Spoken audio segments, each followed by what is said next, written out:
ఈ నిరసన కార్యక్రమాన్ని గౌరవ వైఎస్ఆర్ కాంగ్రెస్ పార్టీ అధ్యక్షులు మాజీ ముఖ్యమంత్రి వర్యులు శ్రీ జగన్మోహన్ రెడ్డి గారి ఆదేశాల మేరకు మన ప్రియతమ నాయకుడు రాజంపేట పార్లమెంటు సభ్యులు వెంకట మిద్దిరెడ్డి గారి నాయకత్వంలో గౌరవ రాష్ట్ర ఎస్ఎస్ఎల్ అధ్యక్షులు సుధాకర్ బాబు గారి పిలుపు మేరకు ఈరోజు ఈ నిరసన కార్యక్రమం చేపట్టాము.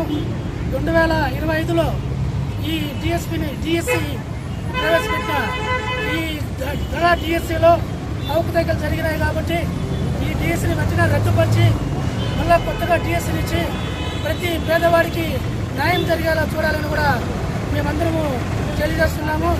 అంతేకాకుండా రాష్ట్రంలో కూటమి పాలన వచ్చినప్పటి నుండి బడుగు బలహీన వర్గాల ప్రజలందరూ తినడానికి తిండి లేక, కూలీ పనులు లేక, ఉపాధి హామీ పనులు లేక కష్టాలు పడుతుంటే కూటమి ప్రభుత్వం నాయకులు మాత్రము ఎక్కడ చూసినా వాళ్ళ సంతోషాలతో ఎదురు లేకుండా పోతా ఉంది.